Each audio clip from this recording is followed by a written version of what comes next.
সিলেট ওসমানী বিমানবন্দরকে পূর্ণাঙ্গ আন্তর্জাতিক মানে উন্নীত করার দাবি জানিয়ে লন্ডনে বাংলাদেশ ওয়েলফেয়ার কাউন্সিল ইউকে এক বিশেষ সমাবেশের আয়োজন করেছে। সোমবার বিকেলে পূর্ব লন্ডনের বারাকা ইটারিতে অনুষ্ঠিত এই সমাবেশে প্রবাসী নেতারা সিলেটবাসীর অধিকার প্রতিষ্ঠার বিষয়ে জোরালো বক্তব্য দেন।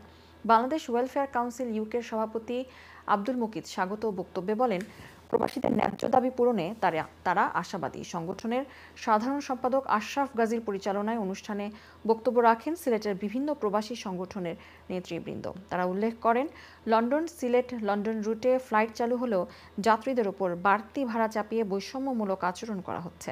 প্রবাসীদের দুর্ভোগ কমাতে ওসমানী বিমানবন্দরকে পূর্ণ আন্তর্জাতিক সুবিধাসহ অন্যান্য বিদেশি এয়ারলাইন্সের ফ্লাইট চালুর আহ্বান জানান তারা।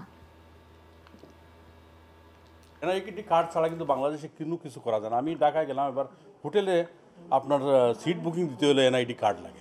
সিলেটবাসী আমরা সবিনয় অনুরোধ জানাচ্ছি যেন অনতি বিলম্বে আমাদের এই সিলেটের দাবি দাওয়া আদায়ে তিনি সচেষ্ট হবেন। এই প্রথম আমরা এই দাবিগুলো নিয়ে এসেছিলাম, এখন আমাদেরকে অনুসরণ করে আমাদের কমিউনিটির অনেক অর্গানাইজেশন এগিয়ে আসতেছে। আজকে এই প্রোগ্রাম আয়োজন করার জন্য বাংলাদেশ ওয়েলফেয়ার কাউন্সিল সবাইকে ধন্যবাদ। দেশের বিভিন্ন বিমানের যাত্রীরা ঢাকায় গিয়ে সেবা পাচ্ছে উন্নত মানের, মানুষ আজকে স্যাটিসফাইড।